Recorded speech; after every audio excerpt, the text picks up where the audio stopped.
Welcome guys, it's good to see each and every one of you.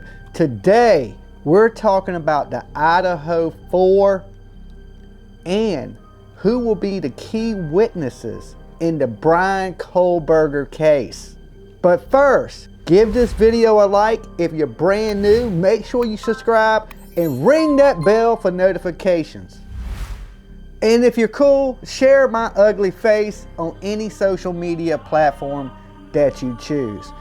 Just a little tiny bit over a year ago, a quadruple murder took place in Moscow, Idaho. In the middle of the night, an intruder entered the home at 1122 King Road. While inside that home, he did the most horrible things you can think of. He brutally stabbed 4 people to death as some of them were asleep. Kaylee, Maddie, Xana, Ethan. Once he was done doing that, he was exiting the home when one of the roommates actually physically took a look at him. Tonight we're going to be talking about that roommate was Dylan. Dylan actually got to take a look at the intruder but did nothing to stop him and actually kind of froze, went back in her room and didn't report it till 8 hours later. So I was watching this program with a former prosecutor turned defense attorney, and he asked a lot of the same questions I was asking, and he had a lot of great insight on it. His name is Matthew Mangino, and we're going to take a little look at his interview he done on Crime Network, and then when we get back, we're going to talk about it.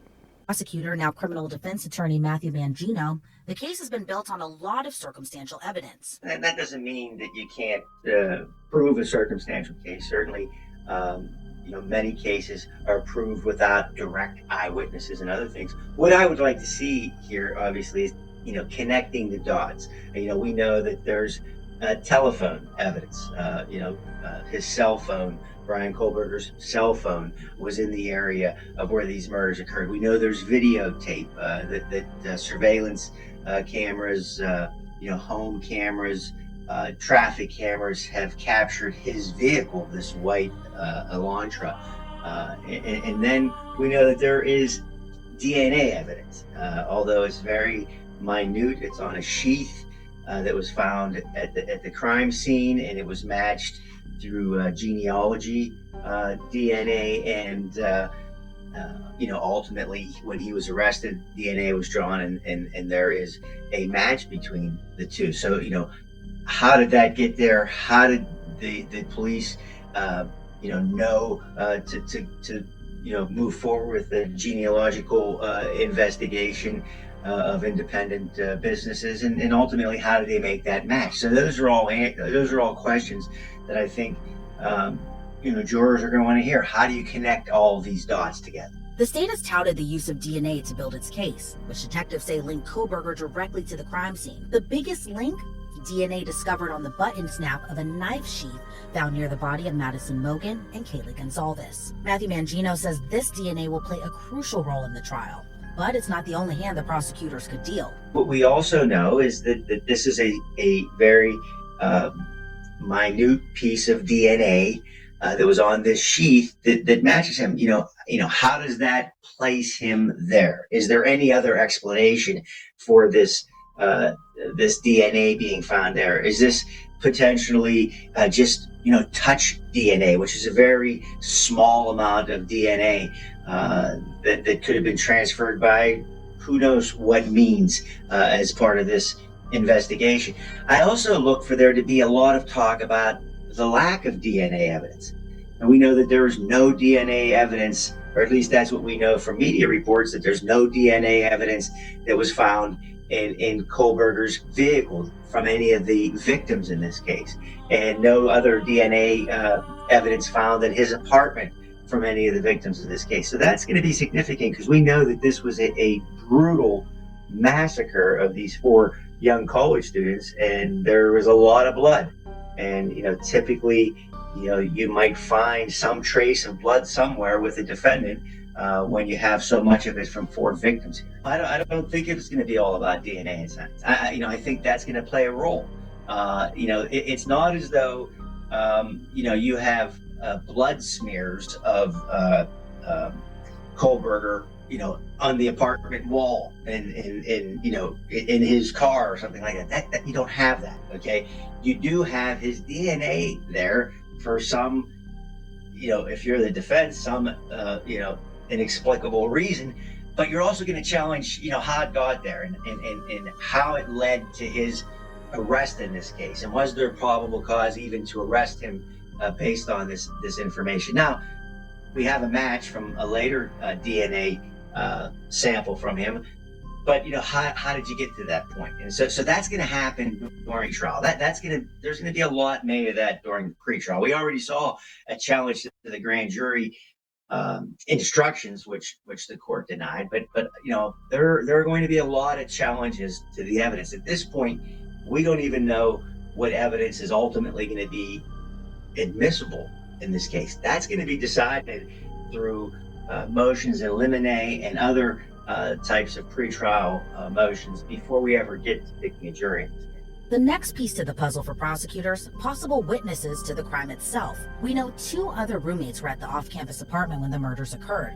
Investigators say one of the roommates came face to face with the killer. It's certainly going to be an important piece of the trial. It's certainly going to be something that's going to be presented to this jury. But, it has the potential, almost, to work, in both ways, for the prosecution and for the defense. According to a police affidavit, Dylan Moritzen came face to face with the alleged killer moments after the gruesome stabbings of her friends. Moritzen told police she opened her door after hearing someone crying and saw a figure in black clothing and a mask that covered that person's nose and mouth walking toward her. She described the figure as someone 5'10" or taller, male, not very muscular but athletically built, with bushy eyebrows. The affidavit goes on to state Moritzen stood in shock, then locked herself in her room after seeing the man who she says she didn't recognize. I mean, certainly she can't identify the person. She didn't know the person. The person vaguely falls in line with the stature of Bryan Kohberger. But if you're on the defense, you're going to say, hey, this guy was there, and number one, no one tried to stop him. No one did anything to identify him. No one even immediately called the authorities, called the police. When you observe this strange person with a mask on, dressed in black, leaving your apartment after you heard some talk that raised your suspicion about what was going on in the hallway.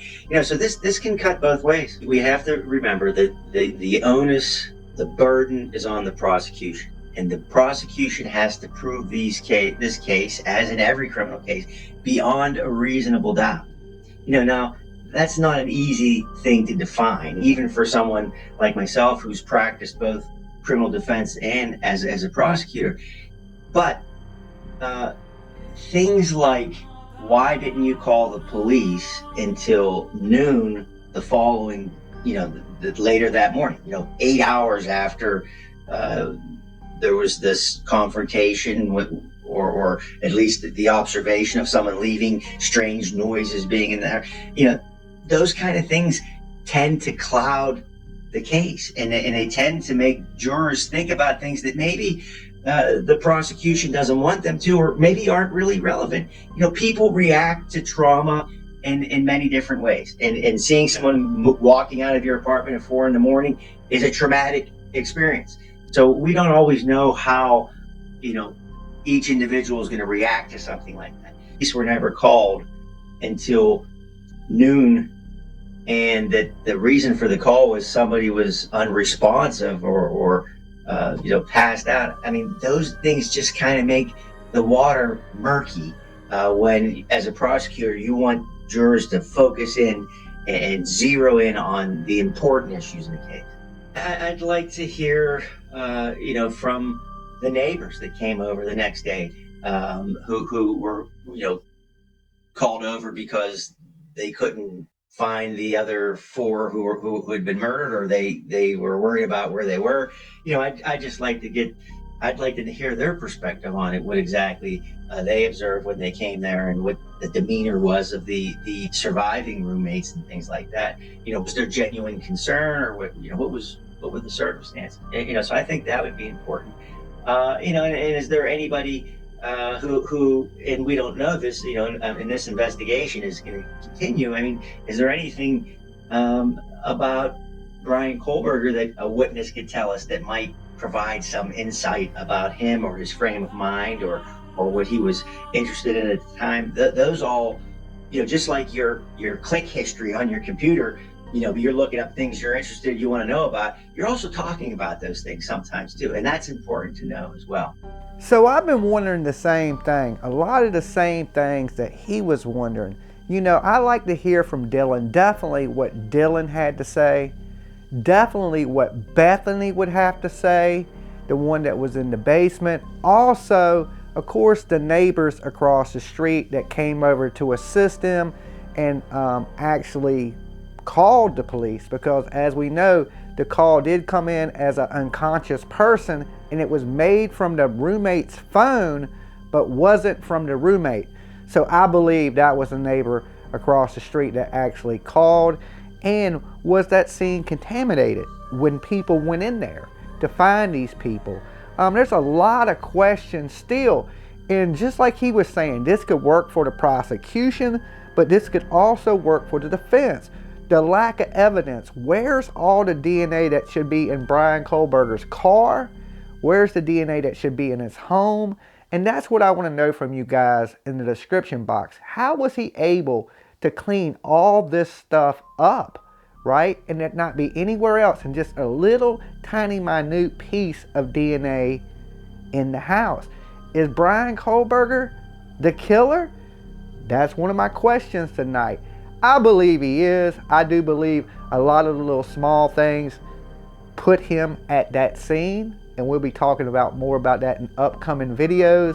But of course, if you're brand new out here, subscribe, give us a like, ring that bell for notifications, and of course, share us. I'm Dolly. I will see you guys in the next video. Peace.